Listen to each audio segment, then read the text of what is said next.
A mund të marrë fjallë unë se duhet marrë fëmijët nga shkolla? Më falni. Do ju hargjoj vetëm 30 sekonda. Radh parë shumë faleminderit që më keni bërë pjesë të takimin, ndjet vërtet i privilegjuar. E dyta, unë mendoj që arsyeja pse jemi në këtë takim është sepse të gjithë ne, edhe ata që na shohin nga shtëpia, kush më shumë, kush më pak, nuk kemi bërë mjaftueshëm. Dhe gjatë gjithë kësaj kohe kemi harxuar kohë duke parë nga njëri tjetri jo ku ngjajmë, po ku dallojmë. Dhe në këtë kohë që ka ardhur, mendoj se gjëja më e rëndësishme për të bërë është që për ta pranuar njëri tjetrin ashtu siç jemi të ndryshëm dhe mos të presim nga njëri tjetri që unë do bashkëpunoj me ty, po more ti formën time ose unë formën tënde etj. Në radhë. Sepse jemi marrë mjaftueshëm në përkëmb, jemi sharë mjaftueshëm në përgojë, jemi marrë mjaftueshëm në përsysh. Tani o duhet merremi vesh, ose nuk duhet qami pastaj nëse do na marrin qafë. Faleminderit, kaq kisha për të thënë. Edhe më falni që po iki, po duhet të marr fëmijët. Shpend Gashi, askushi nga Republika e Kurkundit, a kupton se që thuash jam pedagog apo jam analist në Shqipëri, i bie ti i punësor apo i lidhur me Edi Ramën, kështu që neve kemi zgjedhur këtë rrugën e herojit, në thonjza, nëse mund të quajmë neve herojin kur jemi bashkëfajtor gjithë. Unë nuk duhet i bie shumë gjatë se duke dëgjuar fjalimet e gjata filloja ta carohesh dhe mund ta carohem edhe me veten, a kupton? Unë nuk jam për qeveri teknike pika parë, jam për një grev radikale në thonjza mbi si thua në kushtet më ekstreme brenda lishmërisë. Ne nuk kemi për të prekur armët, sepse jemi konservator demokrat, por duhet na kalon në fazën më ekstreme në një shtet që nuk ekziston fare institucioni. Ftesa ime është për gjithë deputetët e opozitës ta nisim me gjithë familjarët e tyre që të krijojmë frymën të vim gjithë nga pas. Dalim në shesh, të mbajmë fjalimet, pim kafe, të ikim shtëpi, Rama rri dhe 100 vjet tjera. Ajo që tha doktor Berisha që ne kemi negociuar partive të vogla, por ata që bëjnë opozitën e opozitës janë patiritë e Ramës. Po doktor, ky është një variabël në shkenca politike, po variabli tjetër është që edhe opozita e madhe nuk po bën mjaftueshëm për të qenë njohëse që ti përthithit gjithë. Pra, ka një postulat, ose faji është i dyja palve, ose faji është jetim. Me qenë se faji është jetim si shta Flori, prandaj jemi të gjithë se nuk ka bërë asnjëri nga neve mjaftueshëm. Me këtë kod elektoral do gënjejmë veten në rastin më ekstrem, nëse futemi me këtë kod elektoral të pretendojmë që peshkut ngjisi pemën.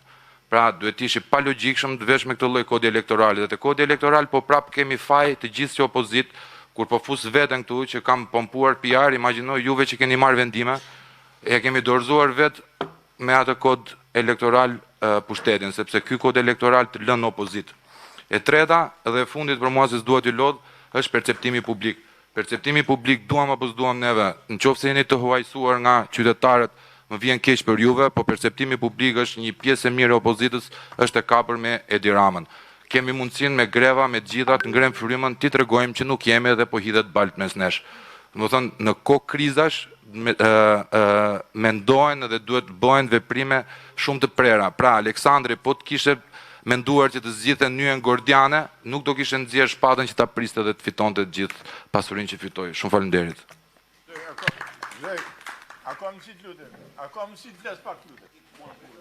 Jo, do i japim për parësi të tjerëve, jo partive pra famë. A ka mundësi të flasim? Ju lutem, kush ka për të folur tjetër ndonjë gjë për të shtuar, sepse janë të gjitha kele, po, të lutem. Mundem? Po, vetëm shumë shkurt, nuk duhet që t'ju marrë shumë kohë. Unë jam Denisa Kele, jam pedagogë në Fakultetin Teknologjisë Informacionit. Së pari falenderimi doktor për ftesën, e vlerësoj shumë. Në fjalimin tuaj hyrës, dëgjova që një ndër aspektet apo një ndër fokusi kryesor i qeverisë Rama të paktën në vitin 2025 ka qenë digitalizimi dhe i-qeverisja. Dhe praktikisht në digitalizim dhe i-qeverisje kemi një rritje të fondit për 60%.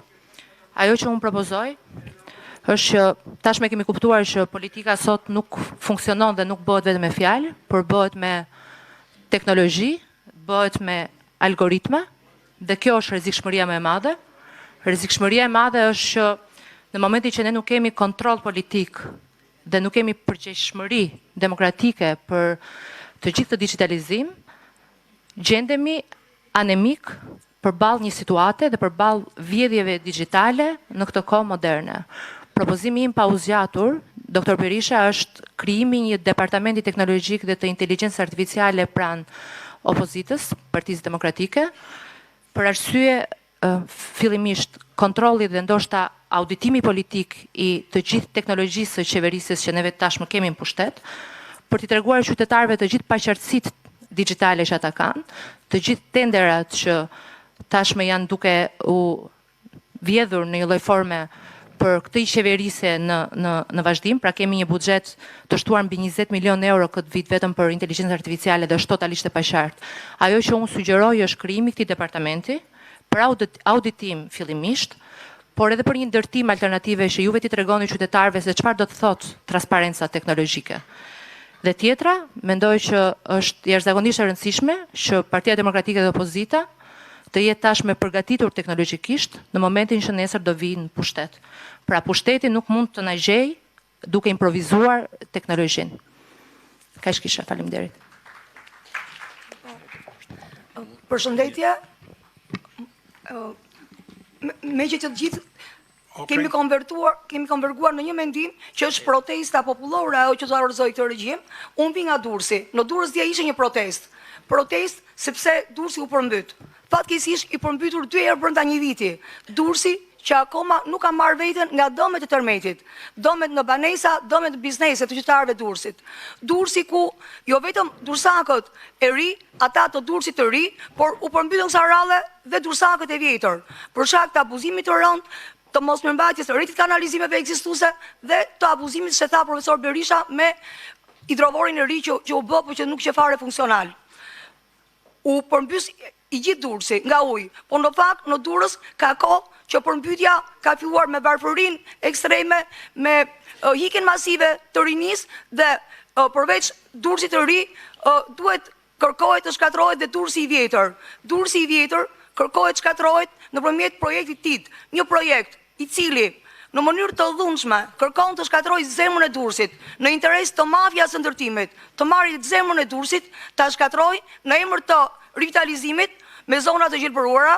Në fakt, për ironinë e fatit, aty ku ka pas gjelbërim më Durrës është ndërtuar, kërkohet të shkatërrohet zona e vjetër rreth amfiteatrit që të rivitalizohet në thonjza duke marrë dhunshëm pronën pas një kontratë banorëve të vjetër të Durrësit, pronë të trashëguar në Breza, dhe që më pas dihet që ajo do shkojë tek mafja e ndërtimit, se nuk po bëhet për interesat e rulistëve. Ndërkohë, thash pjesa tjetër e përmbytur 2 herë brenda vitit, që nuk s'ka marrë akoma kompensimet e përmbytjes së parë, tashmë po shkon drejt shkatërimit total të bizneseve, ato që kanë biznese apo të banesave. Dhe si tha profesor Berisha, është zonë kënete, aty po su vudor, apo do shkojë vërtet drejt rënimit total. Të gjithë investimit, të gjithë mundit të këtyre banorëve. Dje ata u ngritën protest. Ne ishim bashkë me ata. Ajo që duhet bëjmë është mos e ndalim protestën. Këto zemrat popullore, ne ta kthejmë vërtet në një uragan.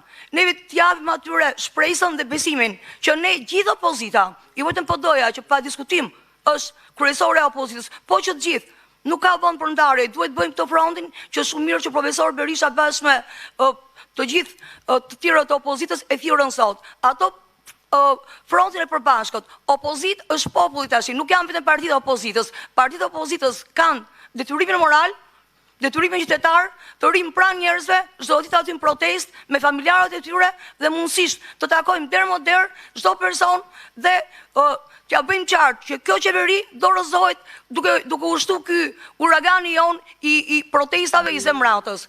Ne tash është koha e protestave, ne kjo është sakrifica që duhet bëjmë. Bashkë me familjarët tanë. Aty në protestë çdo ditë. A u fry mundes, mos e ndalim frymën e protestës. Ju faleminderit. Faleminderit. Kemi parasysh që kjo u tha dhe gjërat që janë thënë s'ka nevojë të Le kam një propozim